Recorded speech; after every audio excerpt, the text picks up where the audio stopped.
Amém? Quando eu estava vindo para cá agora, subindo aqui, não tem muito a ver com o que nós vamos falar de uma forma específica, mas de uma forma geral tem. E que você tome isso para a tua vida, não só pelo que nós vamos falar aqui, mas por tudo que você já tem ouvido e por tudo que você vai continuar ouvindo o resto da tua vida. Quando nós chegamos na igreja, principalmente quando nós estamos na igreja, nós vamos ouvir uma palavra, às vezes nós somos rápidos e realmente há necessidade de nós julgarmos, entre aspas, essa palavra e saber se é uma palavra biblicamente correta ou não. E se todas as igrejas, se todos os crentes fizessem isso, a gente estaria numa situação muito melhor de evangelho, mas porque a gente não vive, porque a gente não está nem querendo saber o que é verdade ou não, a gente aceita qualquer coisa e qualquer coisa passa e a gente vai vivendo de qualquer jeito. E realmente é extremamente necessário que tudo que eu for falar aqui, que tudo que qualquer um já falou aqui, que tudo que você vai ouvir pro resto da tua vida, você coloque no padrão Bíblia e se encaixe isso na Bíblia. E se bater na Bíblia, a gente tem que viver esse negócio. E quando eu estava vindo para cá agora, subindo aqui, eu fui pegar as coisas ali, dei a volta ali subindo. Isso veio muito forte ao meu coração. Porque às vezes a gente é rápido em querer analisar alguma coisa, a gente realmente precisa analisar para saber. Mas às vezes, por não se querer se deixar ser dominado pelo Espírito e não deixar nossa carne morrer, a gente não aceita. E aí, porque a nossa carne gritou mais alto, a gente fala que não, isso aí não é assim, e aí a gente não aceita, a gente não faz, a gente não vai, a gente não anda. Num caso mais extremo, às vezes a gente até muda de igreja. Você fala, não, porque isso aqui não é assim não. E a verdade de tudo não é que isso aqui não é assim não. A verdade de tudo é que doeu demais na nossa carne se submeter ao que a gente tem que se submeter. E aí é mais fácil falar, não, está errado isso aí. Eu vou procurar uma outra coisa que se encaixe melhor para a minha vida. Eu não ia falar isso, não tem nada a ver com o que a gente vai falar aqui. Mas eu sei que isso é muito claro para alguém. Que você pare de ficar julgando e analisando para dar justificativa para a tua carne continuar viva em você. Você tem que analisar sim, saber se está de acordo com a Bíblia, com a palavra, e se estiver, por mais loucura ou difícil que seja, nós precisamos nos enquadrar esse negócio. E não parar para falar, não, mas não é assim, então não vou considerar nada do que eu vi hoje, não vou sair de igreja, eu vou mudar de não sei o que lá, vou não sei o que lá. Não, cara. Cuidado para a tua carne não te fazer sair do caminho que você não pode sair. Cuidado pela tua vontade, pela obstinação do teu coração, não te fazer sair do lugar que você não tem que sair em Deus. E no lugar que Deus te colocou. Porque a tua carne grita demais, porque é difícil demais, porque está esperneando demais. A gente começa a tentar achar uma justificativa para sair fora do que Deus tem com a nossa consciência em paz. Com a nossa mente tranquilizada, assim, não, eu saí, eu fiz tal, por quê? E aí a gente ainda dá um porquê e tudo certo. E cara, cuidado com isso. Porque isso é extremamente sério. E você pode perder não só o que a gente vai falar aqui hoje, que para mim foi de extrema importância, tudo que Deus falou comigo hoje. Mas você pode já estar perdendo há anos coisas que Deus tem ministrado ao seu coração, por não se adequar à tua lógica. E você pode continuar perdendo mais alguns anos. E quando você perde o bem mais precioso, que seria a própria volta de Jesus. Nós estamos indo de um retiro, e esses dias foram bem intensos para nós que estamos lá direto. A gente ministra direto, eu saí para ministrar fora ontem, então a gente está numa correria danada, está numa pega assim. E amanhã é o dia que eu ministro aqui na igreja, o dia que eu prego certo assim amanhã. E eu teria, desde que eu acabei de pregar ontem, onde eu fui pregar, eu já voltei para o sítio, eu já fui dormir orando, falando, Jesus, tem culto segunda, Jesus, e aí, como é que vai ser segunda? Eu já estava orando, para ver se Deus já começava a dirigir para algum lado o culto, e aí Deus começou a dar uma sombrinha de alguma coisa assim no meu coração, quando a gente voltou do bar hoje, e aí o apóstolo me ligou e pediu para mim estar ministrando, e eu falei, beleza, eu vou ministrar. E eu quero começar falando sobre algumas coisas que nós falamos no retiro, que eu tenho falado ultimamente e que tem bagunçado muito comigo. Eu estava pensando hoje, assim, de uma forma bem moderna, assim, falando, de um tempo para cá, eu tenho me percebido, parece que sendo meio que atualizado por Deus em algumas coisas. E principalmente nas versões do que eu acreditava ser algumas coisas, assim. O que eu achava ser até uma semana atrás, hoje eu consigo enxergar de uma forma completamente diferente. E eu queria começar falando disso com você. Quando o apóstolo avisou que eu ia ministrar, eu saí correndo, peguei o carro, vim para cá para tomar banho, para orar um pouco aqui antes. E quando eu estava na Fernão Dias vindo para cá, Deus já tinha colocado alguma coisinha no meu coração, mas eu comecei a pensar, e eu não gosto, eu não sei nem dar tema para a palavra, eu não sei dar nome para a palavra, mas eu comecei a pensar em algumas coisas que dizem respeito a Deus. E por coincidência, todas essas coisas começaram com a mesma letra. E aí eu vou dar pelo menos 3 ou 4 pontos, se der tempo, do que Deus é e de como Deus trabalha. E a primeira coisa que bradou no meu coração, e que não só bradou, mas como tem bradado, é que Deus é um Deus de princípio. E faz algum tempo, numa segunda-feira, eu cheguei de Manaus e cheguei direto para pregar, e eu já tinha visto alguma coisa para pregar no avião, e quando eu subi para tocar lá embaixo, esse negócio começou a arder no meu coração. Deus é um Deus de princípio, Deus é um Deus de princípio, Deus nunca mudou e nunca vai mudar a princípio por situação nenhuma. E eu fazia o louvor inteiro, esse negócio batelando na minha cabeça. E aí eu falei um pouco sobre isso no dia lá, mas quando eu estava vindo para cá hoje, isso voltou muito forte à minha mente. E quando a gente começa a imaginar Deus sendo um Deus de princípio, eu comecei a brisar muito hoje, porque a gente sabe que Deus é eterno. A gente sabe que Deus nunca teve começo e nunca terá fim. Deus é um ser que sempre existiu, e é uma coisa louca você tentar entender isso de uma forma natural, porque não entra na nossa cabeça. Nossa cabeça é limitada para entender o tamanho de Deus. Só que Ele nunca teve começo. E os princípios dele que Ele estabeleceu nessa palavra, durante todo o mundo, toda a história, e mais do que a história, durante tudo, sempre foi do mesmo jeito. E eu estava vindo para cá pensando isso, falando, cara, Deus é eterno, Deus é supremo, e Deus nunca mudou, Deus sempre foi do mesmo jeito, e nada nunca conseguiu mudar o que é um princípio desse Deus. E aí quando a gente olha para a Bíblia, a gente vê que Ele estabeleceu alguns princípios. E quando eu comecei a pensar nesse lance de princípio, tem um negócio que tem me chamado muita atenção. Eu tenho falado com o pessoal do sítio bastante isso. Tem uma música do Marcos Witt, que a gente tocava aqui, tocou esses dias até, mas a gente tocou muito mais há um tempo atrás, que fala sobrenatural, és um Deus sem igual, tens amor no céu, e tem uma frase lá que fala assim, sobrenatural, habitas na eternidade. E um tempo atrás eu estava ouvindo essa música, e quando falou habitas na eternidade, eu parei, dei pausa na música e comecei a brisar assim.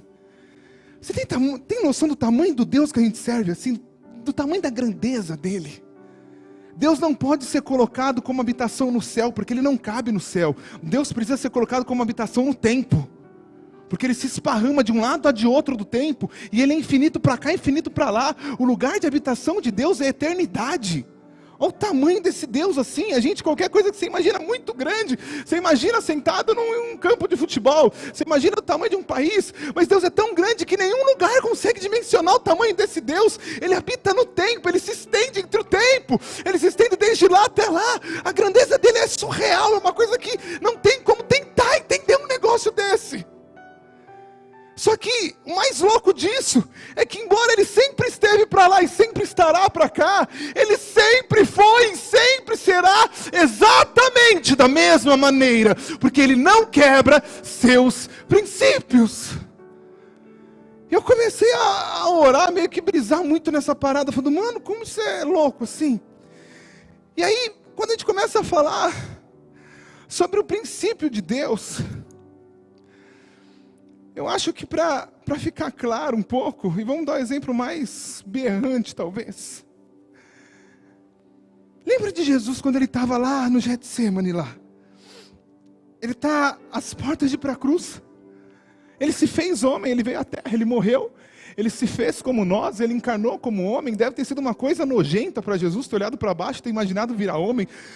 Deve ter sido um negócio que, imagina, né? Não tem como de mensurar um negócio desse. Mas Ele se fez. E quando Deus Pai está no céu, olhando para a terra, vê Jesus no Getsemane chorando.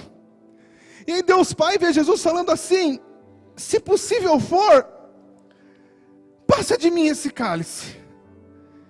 E naquele momento, Jesus não precisava nem ter pedido para passar. Deus já estava vendo a agonia do próprio filho. Deus já estava vendo que o que o filho veio para fazer não estava sendo bem aceito, e que a galera podia facilitar um pouco o que já era complicado. Ele teria que morrer, mas podia ter sido um pouco menos complicado a morte dele. Podia morrer em amor lá, ou um pouco de menos ódio. E mesmo que Jesus não pedisse, você consegue imaginar Deus eterno, soberano, grandioso, olhando dos céus para a terra, falando: cara, eu posso entrar, mas se eu entrar na vida do meu filho que eu amo para mudar a vida dele agora, eu quebro o meu princípio. Eu não posso. Eu quebro o que eu sempre fui. Eu deixo de ser santo se eu entrar lá e fizer alguma coisa. E aí Jesus fala: Pai, se possível for, passa de mim esse cálice.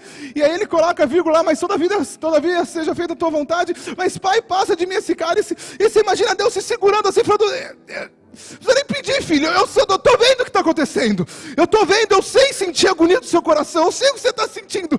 Mas não dá, eu não posso.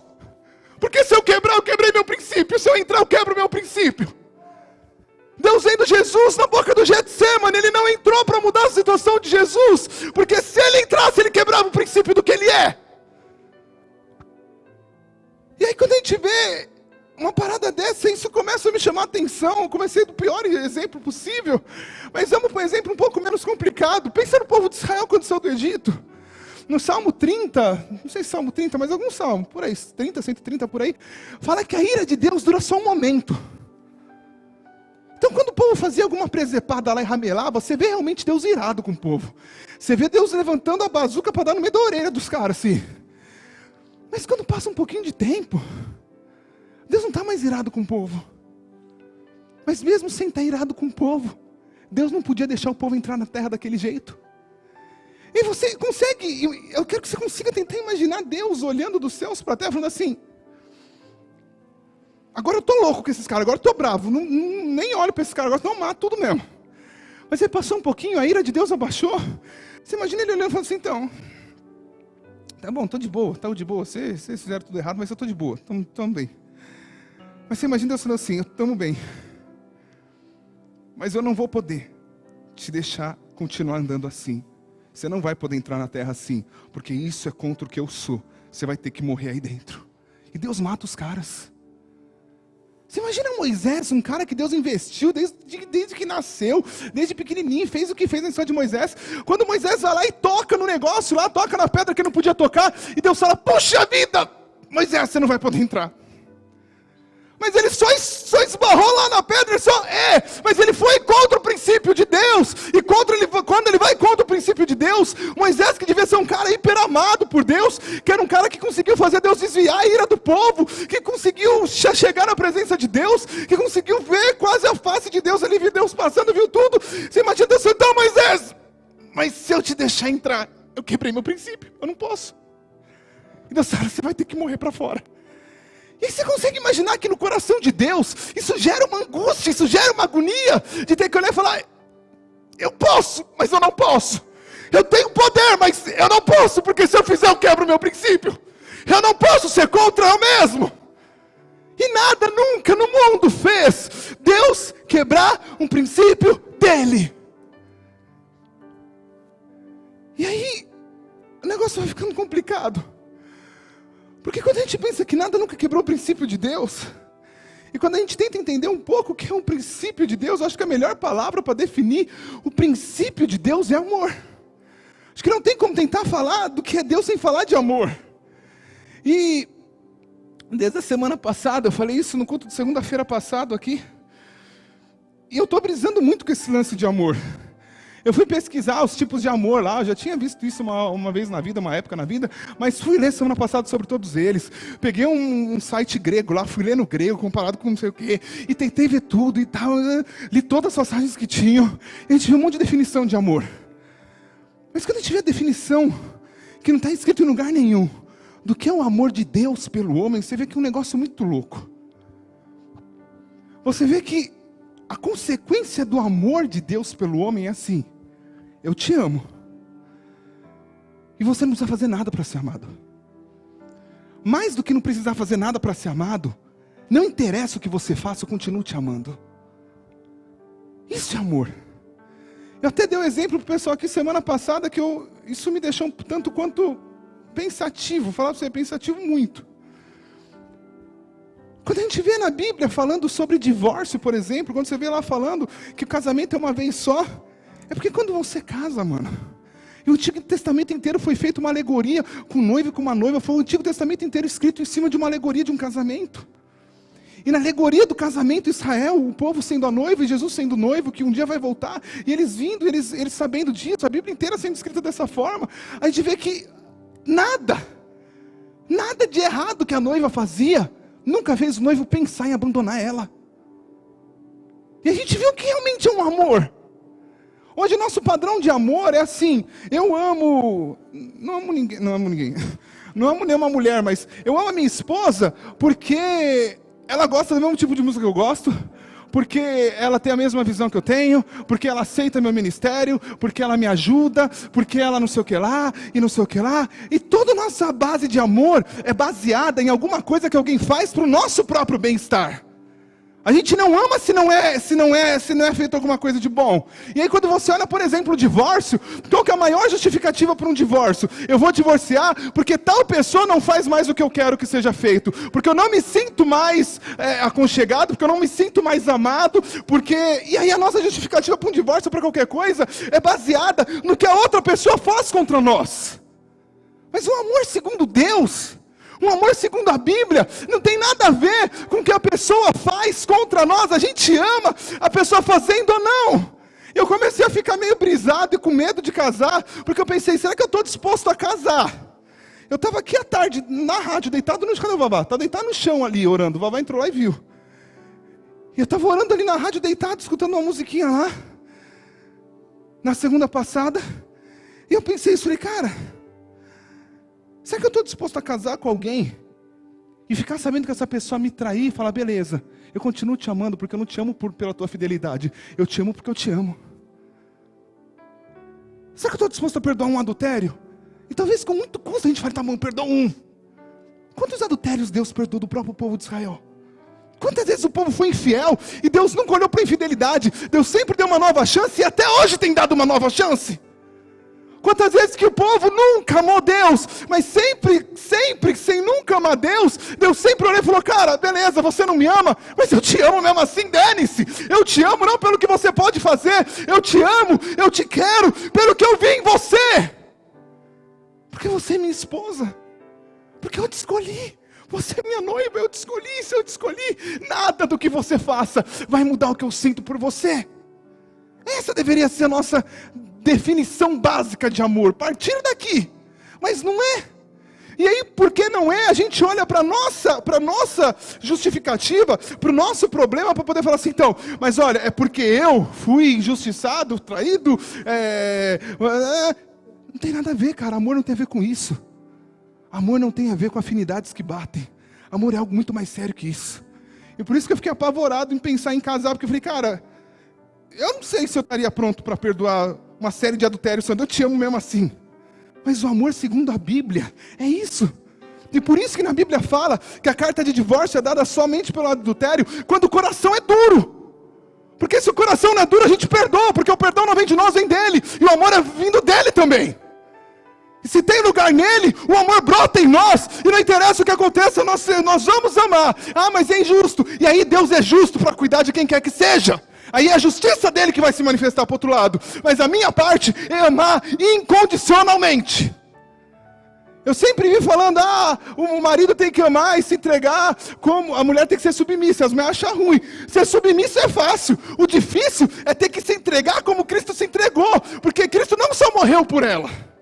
Só morrer por ela, beleza, eu sou casado, eu tenho que dar o meu coração para minha mulher viver, beleza, vai. Eu me convenço bem, oro, vai, me dá um choque aí, me mata e tira meu coração da para ela. Acabou. Morrer por ela é fácil. O difícil é viver com ela sendo infiel. O difícil é o que Jesus fez, vendo a infidelidade a todo tempo e falando, mas eu continuo amando, eu vou até o final. Cristo ama a igreja dessa forma. Ele vê toda a infidelidade que acontece, mas mesmo assim ele fala, mas eu continuo sendo fiel, porque eu não posso ser falso para mim mesmo. Cara, isso é muito louco, porque se a gente entender isso, mano, sei lá o que acontece com a nossa vida. Isso que eu estou falando, que tem algumas atualizações que tem baixado na minha cabeça. Que estranho falar isso, né? Mas é sério, assim, amor para mim até um tempo atrás era só, sei lá, amor, sei lá que amor, não penso muito em amor. Sei lá, amor lá.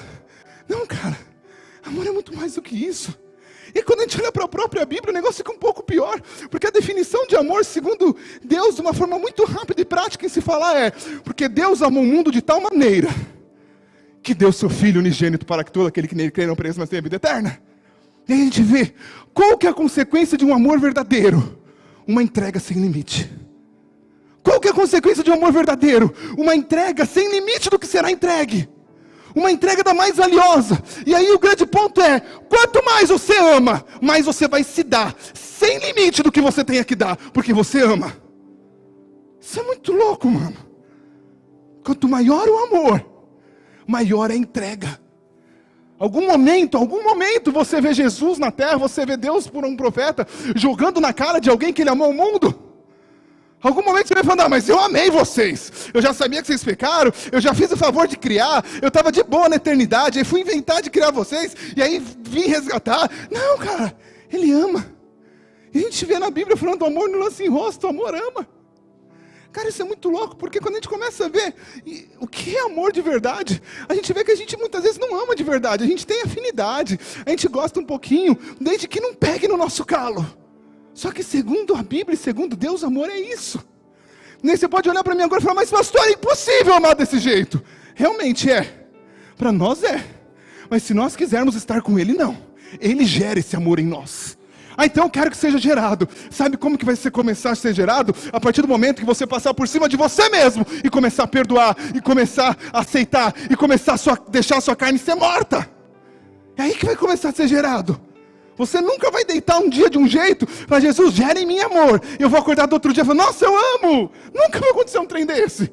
Fala, Jesus, gera em mim amor. Fala, você quer que seja gerado amor? Então se prepara, porque eu vou te dar a chance agora de perdoar. Ah, mas eu não consigo perdoar. Mas você vai ter que passar por cima de você. E eu sei que não é fácil. Eu estou usando exemplo mais de relacionamento, mas isso pode se espalhar para qualquer área. É ter que passar por cima de nós para isso ser gerado. E se eu não estou disposto a passar por cima de mim, do meu orgulho, do que eu sou, para deixar Deus gerar o que Ele tem gerado na minha vida, eu não amo e não estou nem um pouco interessado em amar. Eu estou me enganando. E quando a gente vê o princípio de Deus, no princípio dele é amor. E aí, entendendo talvez agora um pouquinho melhor o que é amor, a primeira pergunta que eu quero te fazer é, nós amamos Ele de verdade? Você ama Ele? Você ama Ele assim? A ponto de dar o que é mais valioso para você, por amor a Ele. Não estou falando de dízimo, de oferta, de coisa material, não. Estou falando de tudo, assim. Você amaria a Deus a ponto de dar o que é mais valioso por Ele. A gente canta, eu gosto disso. Eu até pedi para o Gabriel tocar agora. Eu falei, toca Rude Cruz aí. Sim, eu amo a mensagem da cruz. Será que eu amo a mensagem da cruz? Será que eu me entrego pela mensagem da cruz? Será que eu me entrego pela proclamação da mensagem do Evangelho da cruz? Ou será que eu simpatizo com esse negócio? E a nossa base de amor é assim, eu amo quando eu sou retribuído. É sempre uma mão que vai, outra que vem. Amor não tem que vir, só vai. Eu amo a mensagem da cruz, eu vou fazer o que eu fizer. Não para que nada mude na minha vida nem dê certo, mas é simplesmente porque eu amo como Ele me amou primeiro. Isso é amor. E será que nós amamos a Ele? Será que nós amamos o Evangelho, a mensagem da cruz dele? Será que nós amamos o nosso Cristo? Não sei, velho. Essa semana no retiro eu falei algo com o pessoal lá, não sei se o pessoal entendeu, mas vai entender bem agora. Se não entendeu, vamos falar agora aqui, vai entender certinho. Estava de madrugada orando, no primeiro dia começou o retiro, e já estava amanhecendo. E começou a me convencendo. Cheguei, Vavá. Imagina aqui, ó, vem cá. Deixa bem claro aqui, ó. Senta aqui, Vavá. Vavá é um menino lá que Deus trouxe do céu de Manhuaçu para nós, para ficar lá no sítio com a gente, DN nosso último DN. Bênção demais a nossa vida. Mas vamos supor que o Vavá não tivesse as duas pernas dele. Vamos supor que ele tivesse uma deficiência, ele nasceu sem duas pernas. Ele ia estar lá com a gente do mesmo jeito. Aí, perto do Vavá, eu não ia chegar no Vavá e falar, nossa, você não tem perna, você é um aleijado, e nossa, não ia falar isso para ele. Mas vamos supor que eu chegasse aqui, sentasse do lado dele, ou nem do lado dele, sentasse um pouquinho mais longe aqui, com o Mateus aqui, olhasse para um outro cara sem perna e ficasse assim, nossa, ele é aleijado, nossa, que ridículo, nossa, sem perna, nossa, que inútil, sei lá o que eu ia falar. Como é que o Vavá ia se sentir, se eu sou amigo dele, se eu tenho uma relação com ele, como é que ele ia se sentir me vendo fazer com o outro aquilo que ele é, aquilo que vai afrontar ele? No mínimo traído, não ia? No mínimo ele fala, poxa, sacanagem, ele é meu amigo, ele tá comigo, ele tá zoando de um negócio que eu tenho também, de um problema que eu tenho com outro ali, ele tá sendo conivente com isso. E aí você pode, vamos piorar um pouco o exemplo, eu podia estar aqui com o Mateus e Deoclésio zoou pra caramba, não precisava falar nada, os dois por si só, Deoclésio por si só já fazia zoeira. Se eu estivesse no meio da rodinha aqui, eu não precisava falar nada, se eu só estivesse assistindo aqui, dava uma risadinha e todo dia vinha ver ele zoar o cara ali, como é que o Vavá ia se sentir? No mínimo mal, não ia? No mínimo ele ia falar assim, poxa, pode voltar, vó. No mínimo ele ia falar, poxa, caramba, tá indo contra mim esse negócio. E sabe que Deus começou a me convencer? Quantas vezes que a gente dá ibope para o que é contra a santidade dele? Como assim, pastor? Ligando uma televisão. Estou assistindo um filme e tem morte, homicídio. Por causa de homicídio é o que Jesus fez lá no começo da Bíblia. Tem um adultério, por causa de um adultério é o que acontece na Bíblia. Eu não estou adulterando, mas eu assisto, eu sou conivente com aquilo que fere a santidade dele.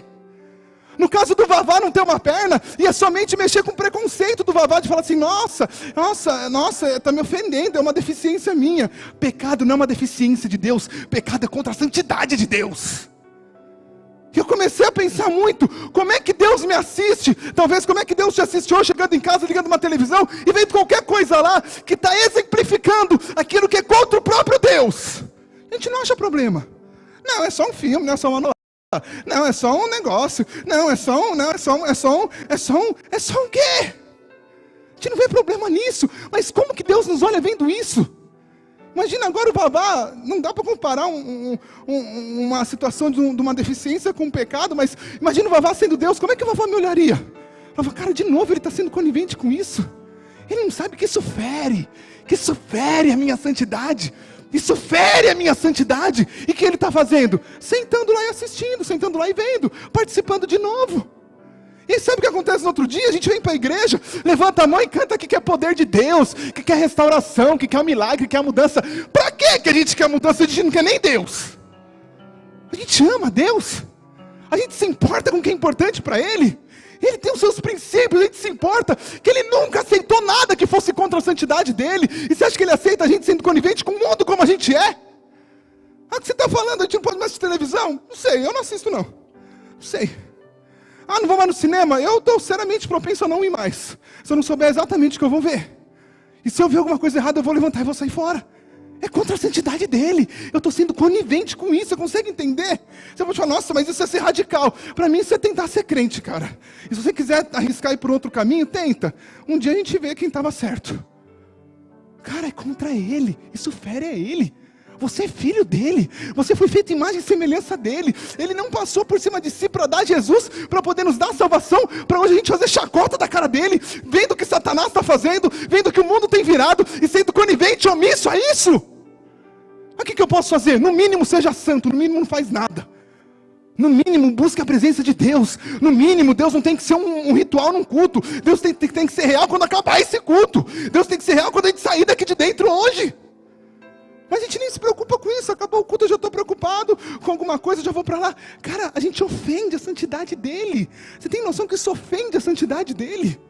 Você tem noção que ele está falando assim, cara, ele sabe que eu sou contra isso. Como é que ele não acha errado um negócio desse? Eu fiquei quase até aqui de madrugada de manhã orando e falando, Jesus, não pode ser que eu nunca percebi isso na minha vida. E eu começo a entender por que talvez há 30 anos atrás não tinha televisão, era pecado. Porque deve ser mesmo. É contra Deus. Ah, nunca mais assisti nada. Não, o problema não é fazer uma doutrina, é pecado ou não é pecado. O problema é o que a gente faz com a nossa vida. O que você escuta que você não tem que escutar onde você trabalha?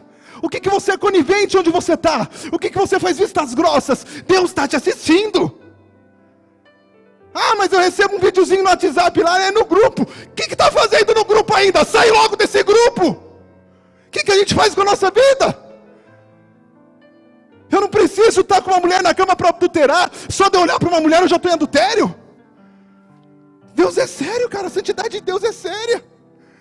A gente é omisso. A gente se deixa levar pelo mundo. A gente acha que é tudo normal. A gente acha que é tudo aberto mesmo. E vamos fazendo, vamos curtindo. E cara, eu fiquei chocado, assim, chocado. O primeiro culto no retiro, eu falei isso pro pessoal. Eu fiquei chocado de tentar imaginar Deus assim, ó. Cadê os verdadeiros adoradores? Cadê os que me adoram de verdade? Não tem. Me adoram aqui, mas me ofendem aqui. Me adoram aqui, mas me desprezam aqui. Cadê verdade? Cadê contrição nisso? O que Deus sente da tua vida? O que Deus sente da tua vida? O que Deus sente da minha vida? E talvez a tua justificativa agora na cabeça foi assim: ah, mas eu não faço porque também na minha casa. Não interessa o que é na tua casa, o que interessa é você com Deus. Não interessa se talvez está uma família inteira aqui, e vai sair uma família inteira daqui, e vai para casa, e ninguém vai dar a mínima para isso. Não está nem um pouco interessado, o que interessa é o que você vai fazer com isso. Deus não está preocupado com o que teu filho, teu pai, tua mãe, teu esposo, tua mulher, sei lá o que vai fazer. Deus está preocupado com o que você vai fazer com isso. Onde a santidade dentro do nosso lar, onde a santidade dentro da nossa casa, a gente é conivente com aquilo que agride a santidade dele. Só que no caso do Vavá, isso só seria um trauma, um preconceito, sei lá que palavra dá para isso. No caso de Deus, o pecado não é um trauma para Deus. O pecado fere a Deus. Fere a Deus. E cada vez que eu imagino Deus olhando para nós e falando: cara, ele não entende isso. Eu imagino Deus falando: cara, ele nunca entendeu nada. Ele nunca entendeu nada, ele nunca entendeu nada. Isso fere a minha santidade. Isso fere a minha santidade. A gente está aí, ó. Tá tudo certo. E o primeiro ponto aqui, eu falei que eram 4, a gente só está no primeiro ainda. É o princípio de Deus. Deus tem princípio. E os princípios de Deus são imutáveis, Deus não muda. Deus não muda. Só que fora o princípio de Deus, tem outro ponto que me fez pensar muito também. Que se a gente entende o princípio de Deus, se você chegou mais ou menos até agora, até aqui comigo, agora a gente vai para o próximo passo. Depois que a gente tem o entendimento do que é o princípio, entendimento não é você ouvir agora, não é você anotar agora, entendimento é você mudar a tua vida, sair daqui. Você entendeu, você não entendeu nada. Quando a gente entende, vamos supor que a gente entendeu o que é princípio, a gente vai para o próximo ponto. O próximo ponto, depois do entendimento do princípio, é o processo. E sem esse processo a gente não vai chegar em lugar nenhum. Todos os homens na Bíblia tiveram que passar por um processo com Deus. Todos os homens na Bíblia tiveram que passar por um processo com Deus. E esse processo sempre foi extremamente necessário diante de Deus. E aí... Jesus... Vamos pegar um exemplo de bom de processo. Pegar um melhorzinho aí. Vou pegar Davi.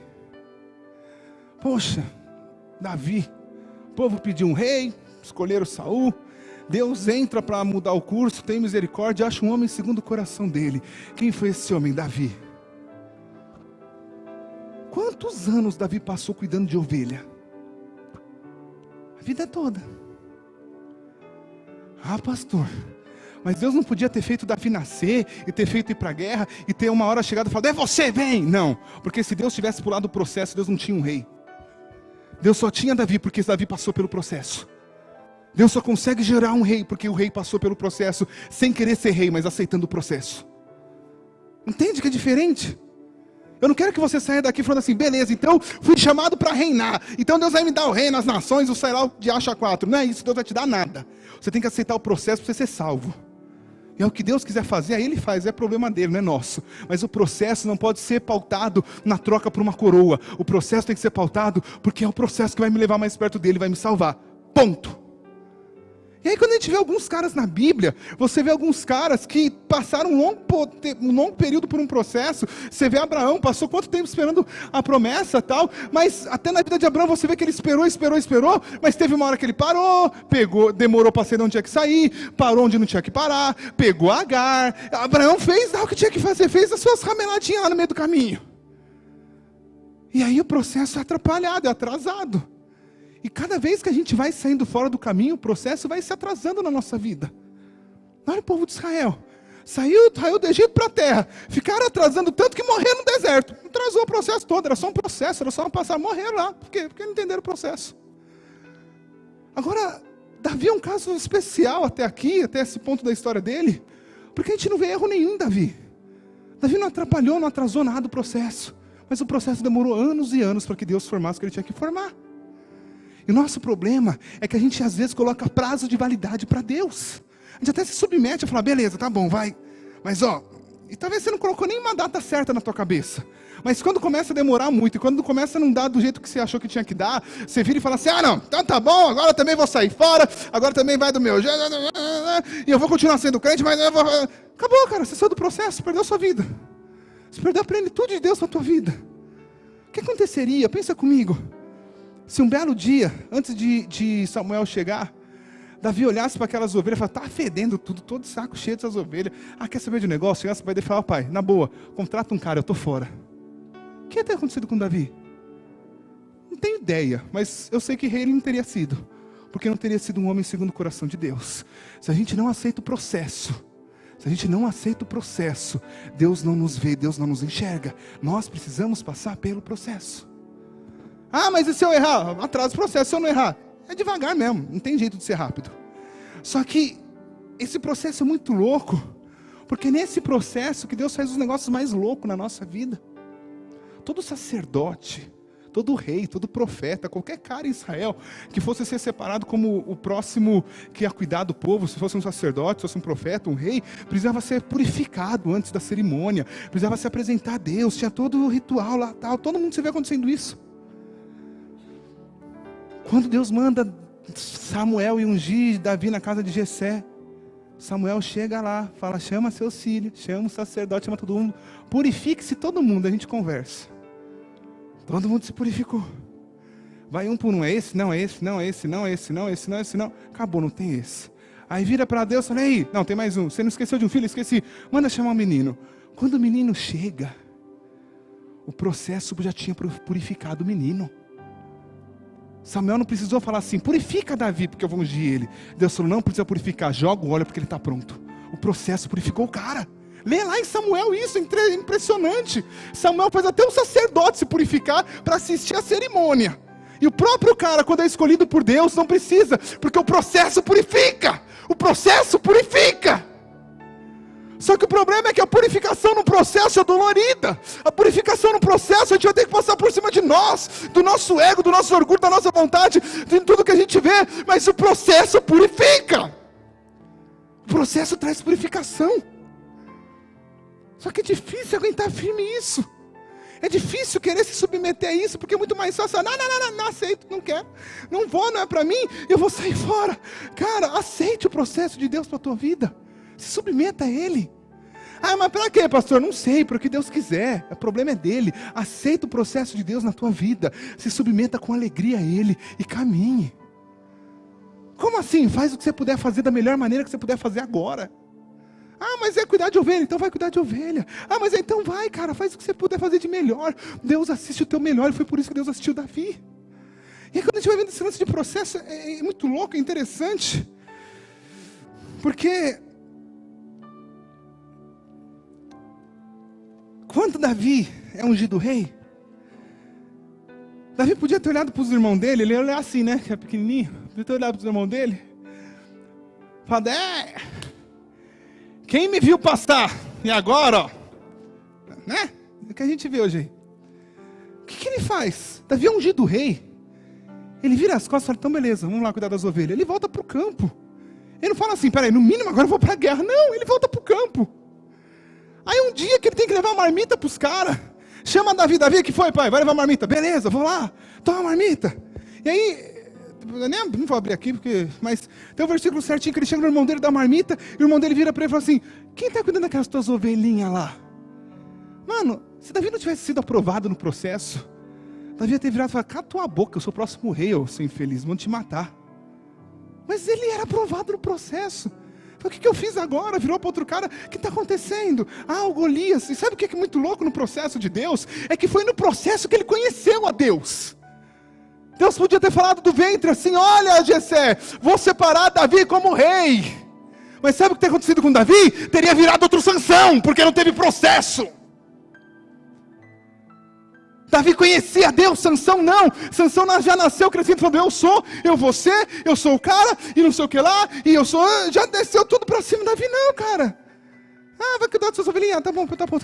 E aí quando falam que estão afrontando a Deus, vê a reação de Davi, fala, quem é esse incircunciso para afrontar o meu Deus? Porque eu sei quem é meu Deus, eu sei o poder do meu Deus, eu conheci o meu Deus. Sabe como que ele conheceu o Deus dele? No processo. Sabe quando conheceu o Deus dele? Quando ele estava no meio do nada lá, e apareceu um leão para o cara matar, e ele não falou assim, diz isso no processo, Deus, já estou aqui, o Senhor agora permite isso, justamente é nisso que você cresce. Só que cada vez que você olha a situação e quer bater boca com Deus, quer desistir, você está voltando para o final da fila. Apareceu um leão para matar, o que ele fazia? Ele sabia que ele podia matar um leão, que ele sabia que em Deus ele podia ir lá matar, ia morrer, ia vencer. Apareceu um urso, eu vou matar. Me apareceu um Golias, eu conheço meu Deus, eu aprendi a conhecer o meu Deus no processo. É muito louco isso. E o processo não vai ser da hora. O processo não é no lugar que você quer, não é da forma que você quer, não é com quem você quer, não é como você sonhou, não é como você orou, não é como você fez. Não, o processo é no lugar que Ele quer. E o que Ele vai usar para te treinar lá dentro é o que Ele também quiser.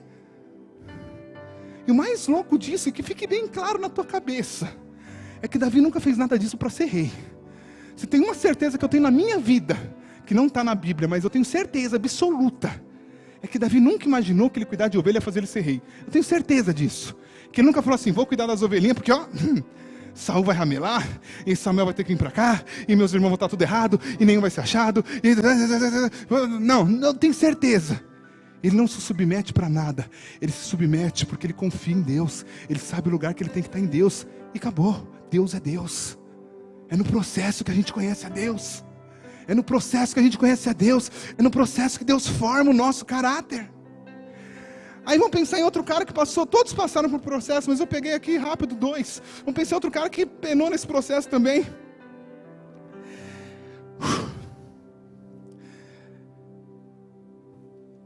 Pense em Noé. Não é? Sai daí, vai construir o Titanic lá. Vai cheio de bicho o bagulho. Não é? Levanta e fala, beleza, vamos lá. Eu falei isso aqui esses dias agora. Sei lá se foi aqui, não sei onde foi, mas eu falei em algum lugar esses dias. Lembra assim, ó. Deus não podia ter chegado em Noé e falado, mano, esse cara é da hora. Eu sei do coração desse cara, eu sei que se eu pedisse ele faria. Eu conheço, e Deus conhece. Deus podia ter olhado e falado, mano, eu conheço o coração dele. Se eu pedisse ele faria e aguentar firme. Então para economizar ele, ó, Noé, tem um barcão zerado lá fora, cheio de bicho. Entra dentro, vai chover, deixa fluir. Deus não podia ter feito isso? Podia. Mas por que Deus não fez? Porque ele tem que passar pelo processo. Porque ele tem que passar pelo processo de acordar. E talvez no primeiro dia chegar e falar, beleza, ferrou, como é que eu construo esse negócio agora? Qual que é o tamanho mesmo? Eita Deus, fiel mesmo, né? E cara, ele nunca tinha visto isso acontecer na vida dele. E cara, no processo que Deus quer te levar, talvez você vai viver coisas que você nunca viu ninguém viver pelo menos perto de você. Talvez você nunca vai ver um falar assim, não, mas eu já vi um testemunho do outro cara que Deus pediu para construir um barco, choveu, nossa, foi tremendo. Ele não tinha isso para olhar. Ele teve que olhar e falar, Deus falou que vai chover para construir o barco, então eu confio na palavra dele. Ele não me deixa na mão, eu vou confiar que ele é fiel e vamos embora, vamos construir o barco. E eu sempre tento imaginar, o primeiro dia que ele chegou assim, olhou e falou, então, por onde que a gente começa, né? Mano, Noé não tinha uma maquita lá para ser derrubando árvore, uma serra, uma motosserra. Noé não tinha, sei lá, se ele tinha um serrote. Imagina como é que foi para ele conseguir derrubar tudo aquilo de árvore. Imagina como foi para ele pregar. Não tinha um depósito de material de construção que ele corria lá toda vez que acabava. Dá uma meia dúzia de prego. Não tinha. Imagina que não é penal para construir esse negócio. Mas de algum jeito, a gente não sabe, isso é uma coisa que chegar no céu tem que ver com ele o que aconteceu. Mas de algum jeito Deus ajudou esse cara, Deus deu sabedoria, sei lá o que aconteceu. As árvores apareciam caídas, não sei o que Deus fez. Mas mesmo assim foi um processo. Teve que pegar árvore por árvore, trazer, empilhar. Tá. Mas aí, vamos colocar que ele venceu a primeira etapa do processo dele. Ele conseguiu passar da etapa do começo da construção. Então agora ele já sabia, eu não sei o que aconteceu, mas ele já sabia que todo dia de manhã aparecia 3 árvores caídas, e aparecia um tucano lá que serrava, sei lá o que aconteceu. Já estava certo um esquema lá na cabeça dele. Então ele sabia que era trabalhoso, mas dava certo. Algum esquema já tinha pronto lá, Deus, eu não sei. Aí vem o segundo ponto. Beleza, eu tenho vivido milagre todo dia, a árvore cai, o tucano vem e serra. Mas e aí, né? Já foi 1 ano nessa brincadeira aqui, o barco não está nem com cara de barco, ainda nem assoalho, pronto, ainda foi 2 anos, foi 3, 5, 10, 20. Cara, não é, passou mais de 100 anos com aquela bagaça. E a cada dia que ele queria duvidar, sabe o que mantinha ele firme? Ele olhava para trás e falava assim, eu não sei o que era, o mesmo Deus que fez a árvore cair, o tucano cortar, é o Deus que vai fazer eu chegar no final dessa bagaça.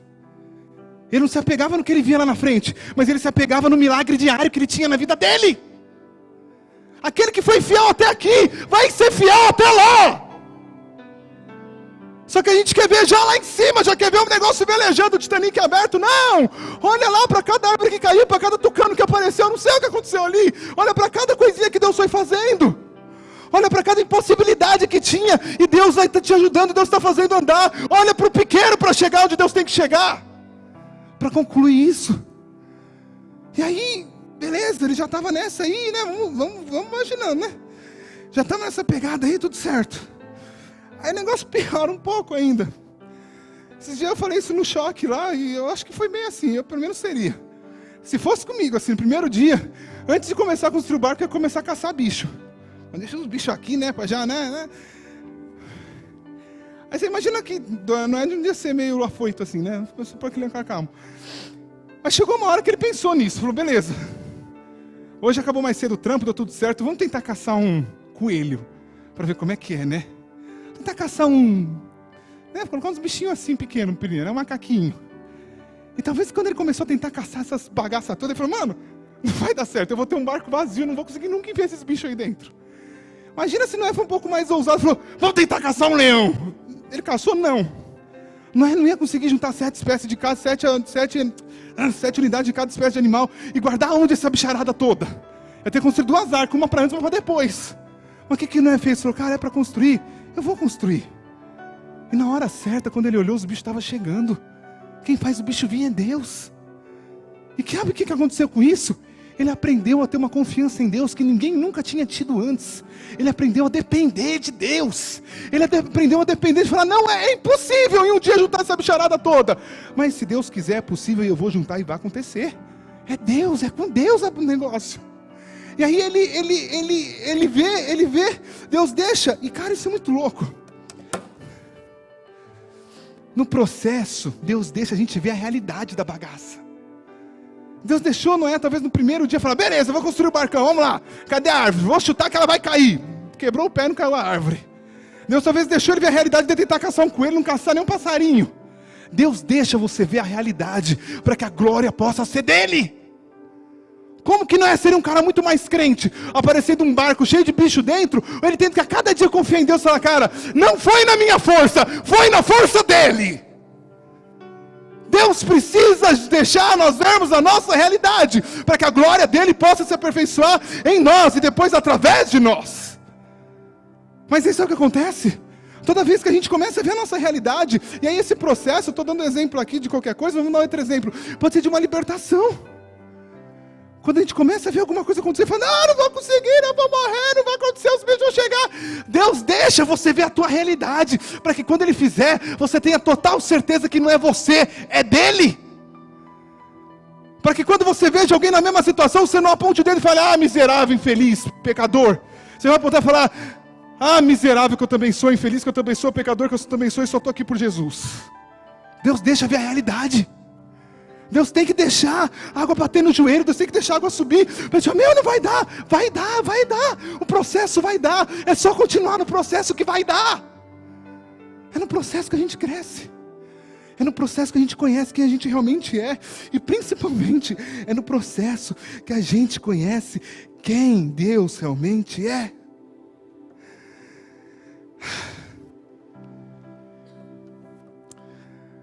Para que a glória seja dada a Ele, a gente vai ter que passar por algumas coisas, velho.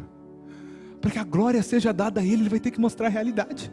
E aí talvez você pare agora e fale assim, tá bom, já estou cansado, careca de saber a realidade. Podia já apressar, né? Deus sabe o tempo que Ele precisa deixar a gente no lugar que a gente tem que estar.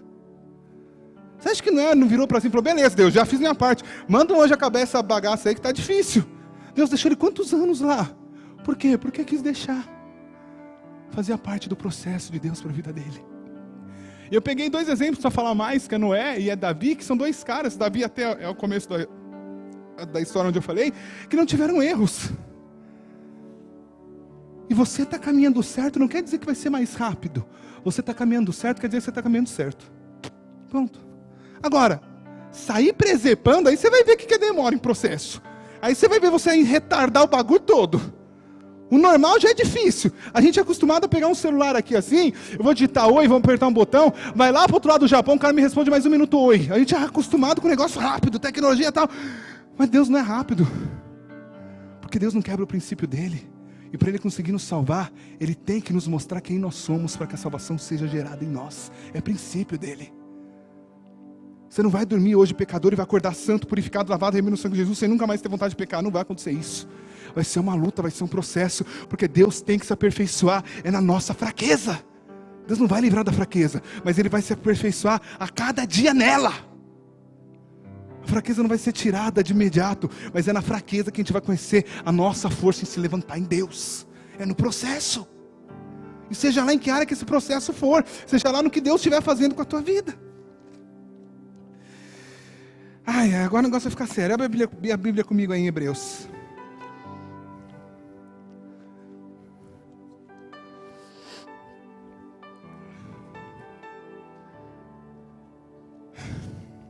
Hebreus capítulo 11. Jesus, tem misericórdia de nós. Nessa mesma madrugada que eu comecei a pensar sobre essas coisas que ofendem a santidade de Deus, que com a nossa vida nós ofendemos a santidade de Deus, eu me lembrei de Hebreus 11. E quando eu estava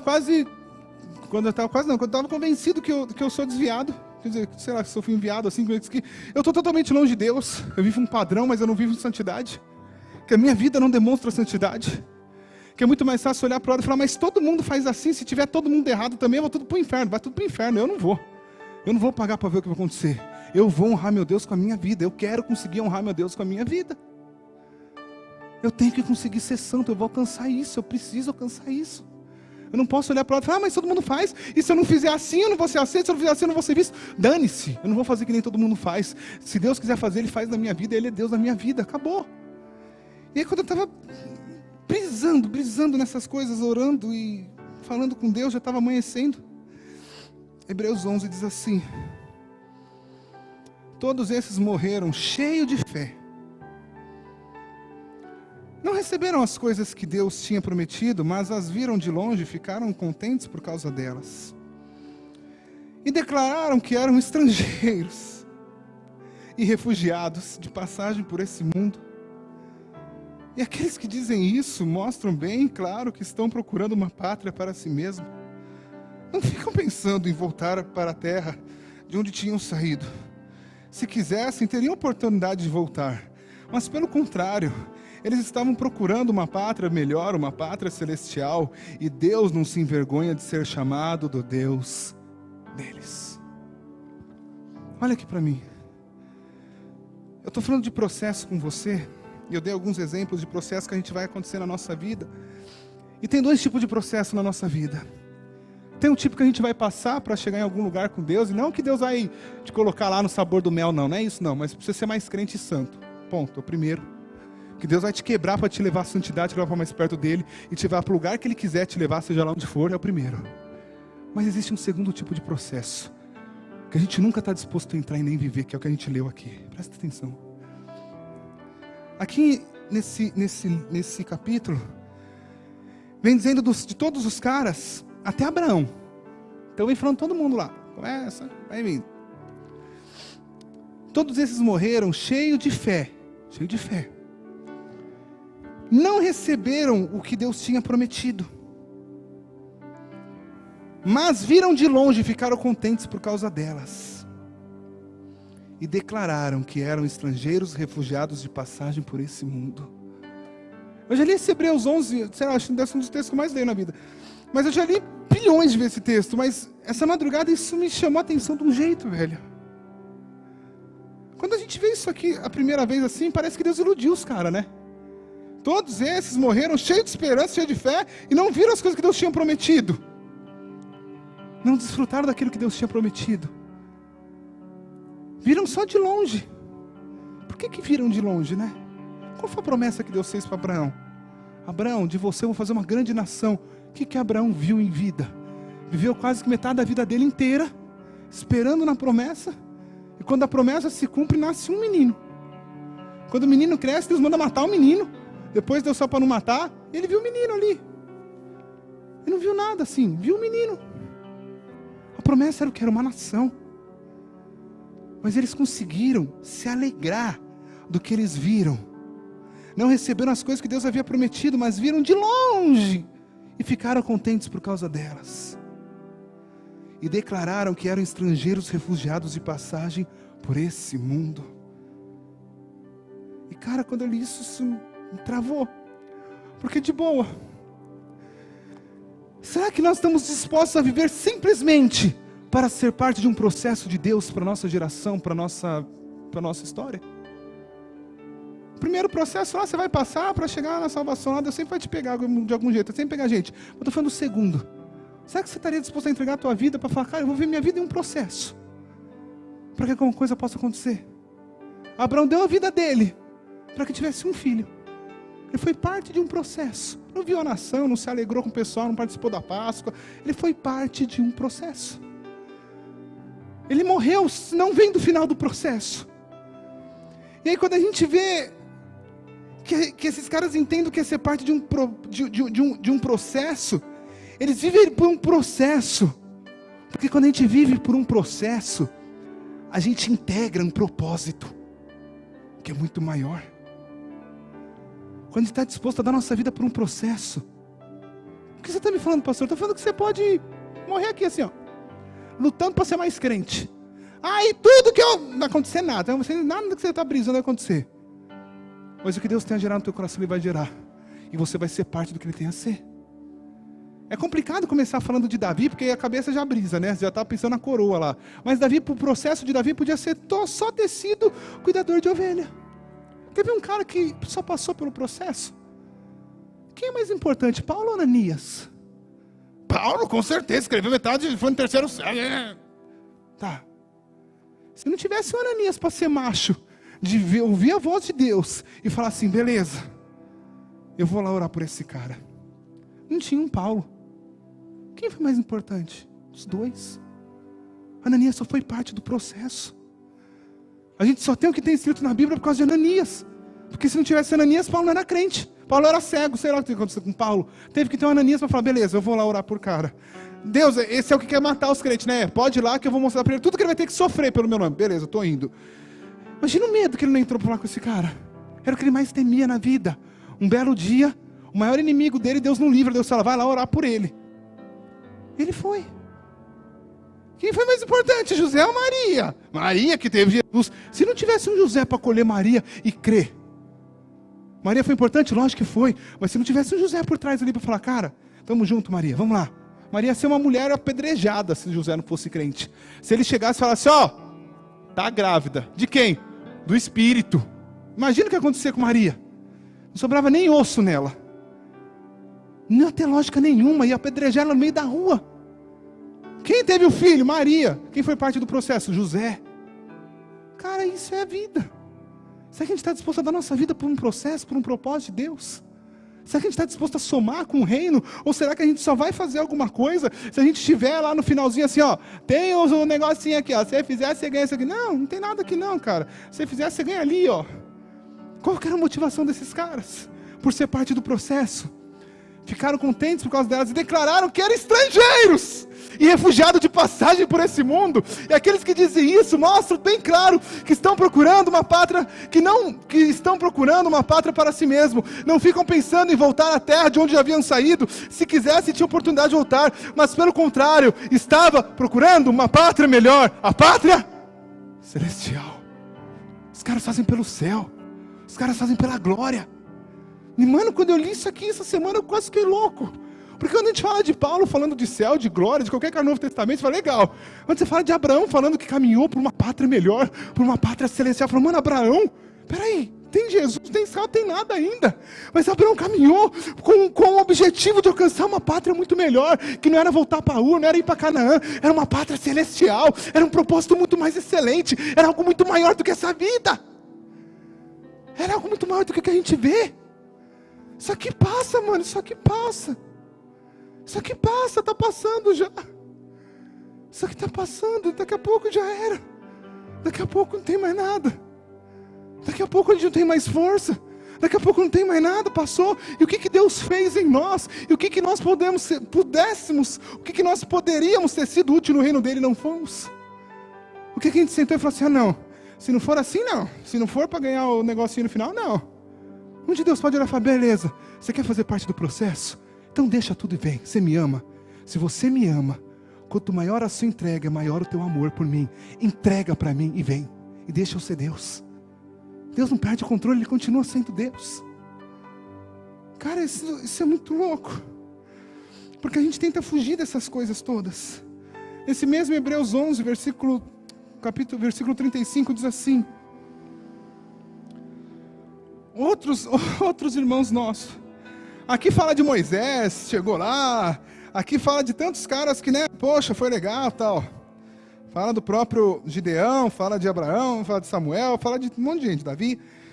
Mas aqui no versículo 35 diz assim: outros foram torturados até a morte. Eles recusaram ser postos em liberdade a fim de ressuscitar para uma vida melhor. E aqui para de novo. Você tem noção do que é isso aqui? É você ter total condição de sair correndo para onde você quiser agora. É a mesma condição que Deus te dá, a porta está aberta aqui, ó. Você vai sair daqui a pouco, você vai fazer o que você quiser da tua vida. Mas eles se recusaram a serem colocados em liberdade como todo mundo era livres. Mas falaram, não. Se recusaram a ser postos em liberdade a fim de ressuscitar para uma vida melhor. O negócio deles era ser parte de um processo, para que a proclamação do Evangelho seja feita, e para que eles alcançassem uma pátria muito mais excelente, muito maior com Deus. Alguns foram insultados, surrados, outros acorrentados, jogados na cadeia, outros foram mortos a pedradas, outros cerrados pelo meio, outros mortos à espada. Andaram de um lado para o outro vestidos de pele de ovelhas e de cabras.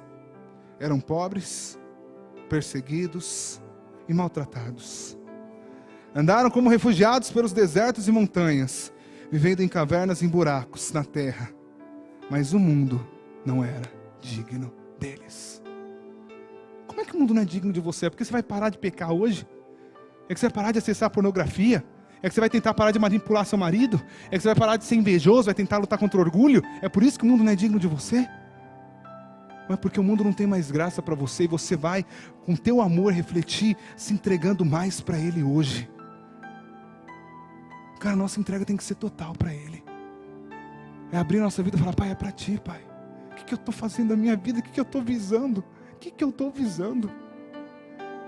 E aí, outro negócio que me chamou a atenção aqui, é que naqueles primeiros versículos que nós lemos aqui, diz assim: e Deus não se envergonha de ser chamado Deus deles. Versículo 16. Será que Deus não se envergonha de ser chamado nosso Deus? Porque a nossa vida é completamente focada no nosso molde, assim, eu tenho isso, eu tenho aquilo, eu vou para lá, vou para cá, fazer, e aí Deus é o culto à noite lá de isso. Você está disposto a fazer a mais por Ele, velho? Você está disposto a fazer a mais por Ele hoje? Qual que é o passo que você vai dar mais para Ele hoje? Ah, do que você está falando? Eu não tenho ideia do que eu estou falando. Não sei se é de uma oferta, não sei se é de você largar a tua vida, eu não sei do que é, mas o que você vai estar disposto a dar mais para Ele, para que a glória resplandeça através de você? Cara, e Deus não se envergonhava deles. Mas com certeza Deus se envergonha de nós. Porque o nosso evangelho é focado, a nossa oração é pedindo as nossas coisas, o que a gente quer, o que vai nos dar um prazer, uma paz, um conforto, uma alegria, é tudo focado em nós. É tudo focado para que a gente seja feliz. É tudo focado para que a gente fique bem. É tudo focado para que a gente seja alegre. É tudo focado para que a luta acabe. É tudo focado para que o processo seja apressado. É tudo focado para isso. Você tem noção que um dia a gente vai entrar no mesmo céu que esses caras? Ou deveria? Você tem noção, os caras olhando assim, falando, então, o mundo era digno de você? E se você falar, era, você não vai estar no céu, você está no inferno. Porque o mundo não pode mais ser digno de nós. Se a gente ama a Deus, a gente vai começar a viver um evangelho muito mais confiante nele, entregando, se deixando ser trabalhado no processo que Deus tem. Na boa, ouve isso. Você acha que tem como fugir de Deus? Não tem, mano. Ah, mas faz 15 anos, faz 15 anos você está atrasado com Deus. Faz 15 anos você precisa voltar e falar, agora vou ter que colocar a casa em ordem. Aonde que eu não devia ter saído 15 anos atrás? O que eu não devia ter parado? O que eu estou atrasado em Deus? Eu tenho que voltar, eu tenho que reconstruir, eu tenho que colocar no prumo de novo. O que a gente vai fazer com a nossa vida? E aí eu falei que eu ia falar calhou de ser tudo com a mesma letra, mas foi por acaso, não fiquei fazendo, falei 4, não, mas foi princípio, processo, propósito, que é o propósito eterno para a salvação, para o céu, e a última, é prioridade. Qual que é a tua hoje? O que você escolhe, o precioso ou o vil? O apóstolo tem falado direto, eu vou agora lembrar a palavra, precioso ou importante ou... Não, importante ou... Cadê? Como é que é? Vai. Precioso ou importante... não assim o que é mais precioso? O que é urgente aí? O que é o precioso hoje? O que é a prioridade hoje do negócio? Qual que é a prioridade hoje da tua vida? É o que está em primeiro lugar no teu coração. Não, mas em primeiro lugar no meu coração, não, assim, tirando as minhas necessidades básicas, tirando o que Deus sabe que eu preciso, Deus é o segundo. Você não existe necessidade básica para um crente. Necessidade básica de um crente é estar no centro da vontade de Deus, vivendo para a glória dEle. Necessidade básica de um crente é ser cada dia aprovado para o propósito dEle. Qual que é a prioridade da tua vida? Pelo que você se desgasta? Pelo que você faz? Pelo que teus dias estão passando? Para estabelecer uma família, porque eu quero. O que você está fazendo com a tua vida, velho? Não, mas isso aí é para alguns, cara. Bom, não existe chamado para se lascar na Bíblia, não. Nunca vi assim. Eles são chamados para se ferrar, os outros para assistir. Não existe isso na Bíblia. Morte é morte, cruz é cruz. O que você prioriza na tua vida?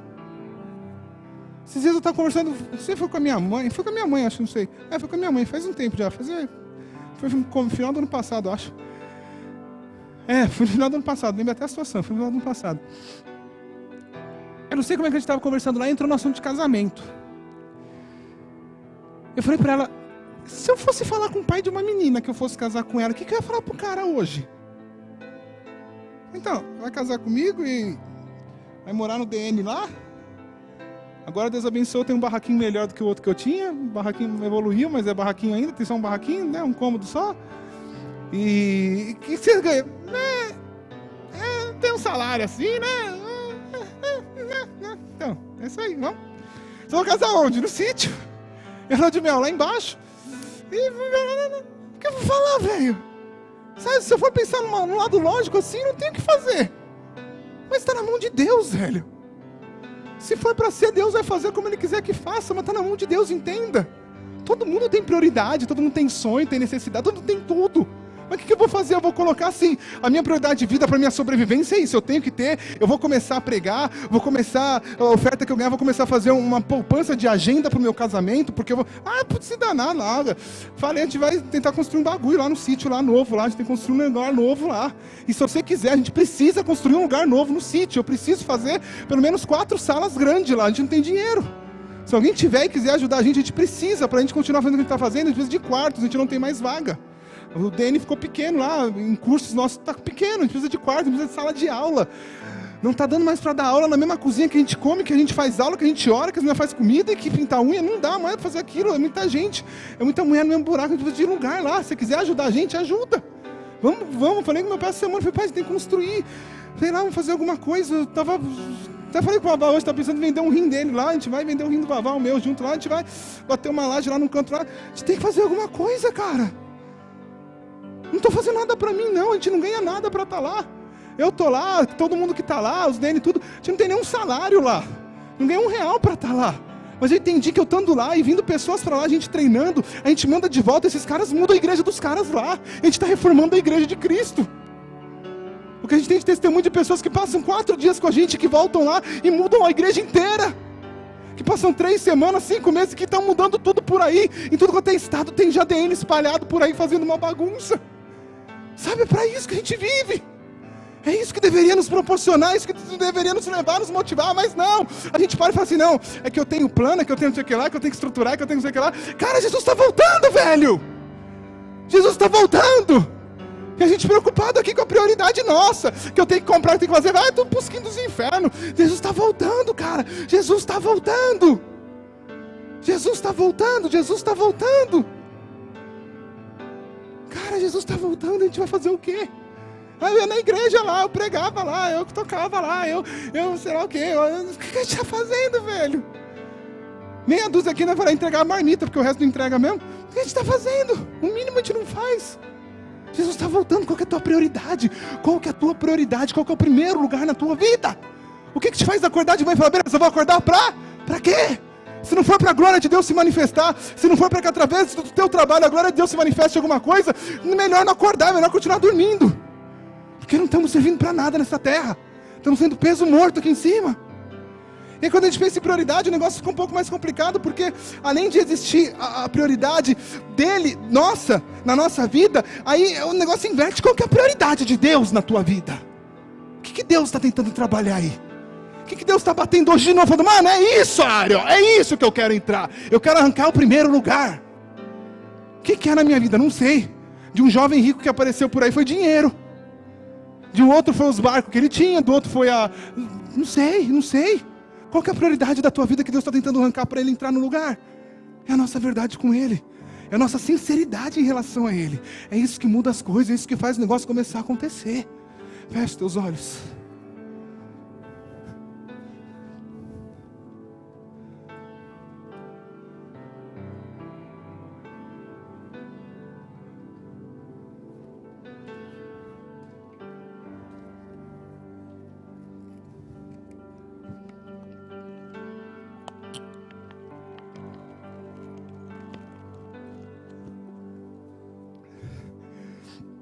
Há uma urgência no coração de Deus. Seus princípios nunca foram quebrados. Seus princípios nunca foram quebrados. Não é agora que vai começar a ser, não. Não é porque você vai chegar agora e falar, mas Deus entende, né? Que eu não entende nada. Deus não entende nada. Se Jesus fosse ver pelo lado lógico, ele ia falar, Deus entende, né? Que eu não tenho pecado, já tentei, não me aceitaram. Estou tentando, estou me rejeitando. Deus entende, né? Não. Deus não entende nada. Deus quer ver a sua resposta agora. Deus quer ver a sua resposta essa noite. Qual é a resposta que você vai dar a Ele? Qual é a resposta que você dá a Ele? Quanto tempo mais a gente vai fugir dEle? Quanto tempo mais a gente vai fugir dEle? Quanto final de culto, abaixa tuas cabeças, vamos fazer uma oração, a gente fala um pouquinho aqui, faz uma oração, e você, sei lá o que você faz aí, você ora, né? E o que muda? A mudança tem que começar hoje. O que vai mudar dentro da tua casa quando você entrar lá dentro hoje na tua vida? Só uma pessoa dentro da casa pode mudar tudo de uma vez. É o cabeça lá, é o pai, é a autoridade. Se você não é pai, você não vai mudar nada, vai mudar só você. Se você é o cabeça, você pode mudar a tua casa inteira. O que vai mudar na tua casa hoje? O que vai mudar na tua vida hoje? A gente vai continuar sabendo que Deus olha para nós e fala, mano, Ele me despreza. Ele me despreza, ele compactou com aquilo que é contra a minha santidade, ele me fere junto. O que você vai fazer hoje? Será que a gente vai de novo, fugir? De novo sair correndo, de novo sair fugindo do processo de Deus? A nossa vida vai ser de processo em processo, para que a glória seja aperfeiçoada e que podemos realmente ser salvos, estar com Ele, mais perto dEle.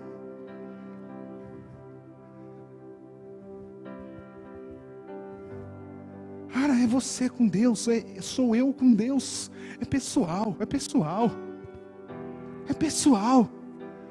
Ah, mas a minha idade dá medo, lógico que dá medo para todo mundo. Mas se a gente for olhar para o nosso medo, a gente não está entendendo o processo, porque é no medo que a gente vai conhecer quem é Deus. É quando tem motivo para ter medo, que Deus vai se aperfeiçoar, falando, eu sou o grande, eu sou El Shaddai, eu sou o cara, é eu quem cuido, sou eu quem faço. O medo faz parte. Mas o que você faz com medo? Você vai pelo racional ou você vai pela fé? Você vai pela lógica ou você vai pela tua vontade? Quanto que Deus tem de você? Será que Deus pode encontrar verdadeiros adoradores aqui agora, que o amem pelo que Ele é, que o amem sabendo o tamanho desse Deus, um ser supremo, excelente, que se esparrama de eternidade a eternidade, que sempre existiu, que sempre existirá, que é um negócio que a mente humana buga quando tenta pensar nisso, a minha cabeça trava.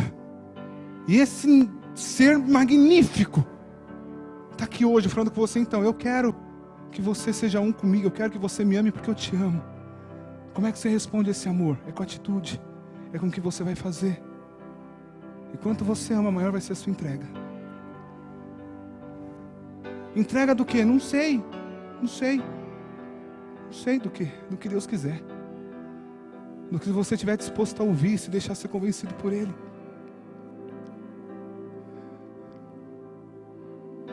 A entrega da tua vida, a entrega do teu prazer, da tua vontade, do teu sonho, da tua realização, a entrega,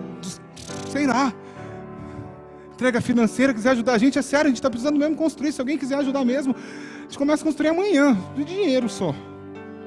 Sei lá do que é a tua entrega, não sei do que Deus espera.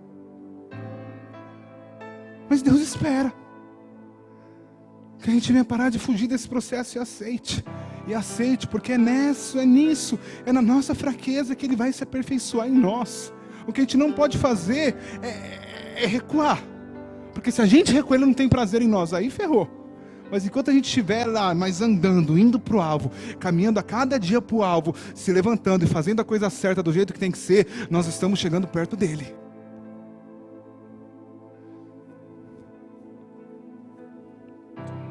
Senhor, meu Pai, aperfeiçoa-se em nós, Pai.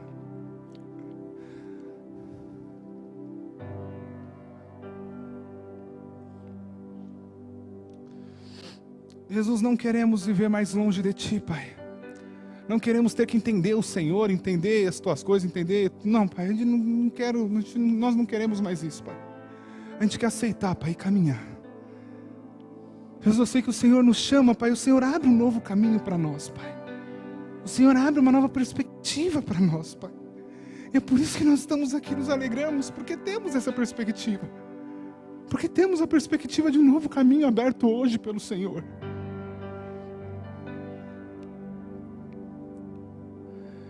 Queria que todos se mantivessem com os olhos fechados agora. Todo mundo fecha o olho.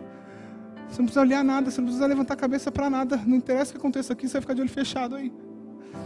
Falando a tua verdade com Deus, falando o que você tem que falar para Ele. Quanto tempo fugindo de Deus? Quanto tempo fugindo da vontade dEle?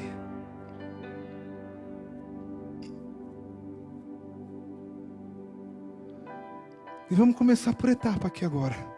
Todo mundo de olho fechado. Tem alguém aqui hoje que quer se reconciliar com Jesus e voltar para Jesus hoje? Só levanta a tua mão onde você estiver. Se você quiser novamente estar junto com Ele, estar perto dEle, você está afastado dEle, precisa estar com Ele, levanta a tua mão onde você estiver agora. Está todo mundo de olho fechado, ninguém vai te ver não, só faz um sinal aí, é você com Deus. Fica aí.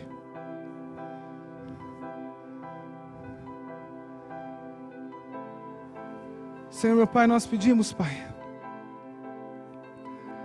por quem levantou a mão, Pai. Porque não adianta a gente falar, Deus sabe, não é Deus sabe, a gente tem que fazer isso, a gente tem que ter coragem de demonstrar que a gente precisa dEle. O Senhor está vendo quem levantou a mão, Pai. Jesus, Nós queremos voltar novamente a Ti, Pai. Nós queremos estar novamente contigo, Pai. Nós queremos ter uma comunhão, uma aliança novamente contigo, Pai. Espírito Santo de Deus, eu peço a Ti, manifesta a Tua glória, Pai. Aceita, Pai, a contrição, a sinceridade, a verdade do nosso coração, Pai. Pode abaixar a tua mão. E agora você que sabe que tem estado em falta com Ele, eu queria que você ficasse de pé agora. Mas não fica de pé porque é final de culto não, pelo amor de Deus, sério, assim. Tá todo mundo de olho fechado, ninguém vai falar, nossa, você não ficou de pé, não vai não. Pode ficar sentado assim. Você que sabe que está em falta com Deus e que você sabe que pode entregar mais para Ele. Você que entendeu o que é o amor dEle e o quanto que o nosso amor é interesseiro, é barganhado, é com troco. Você que entendeu que pode fazer alguma coisa a mais para Ele, diferente para Ele, seja lá o que for. Eu queria que você ficasse em pé agora no teu lugar. Mas se você não entendeu, se você não sabe, é diante de Deus, cara, não é diante de mim não. Tenha temor a Deus de não fazer isso por os outros ver. É você com Deus.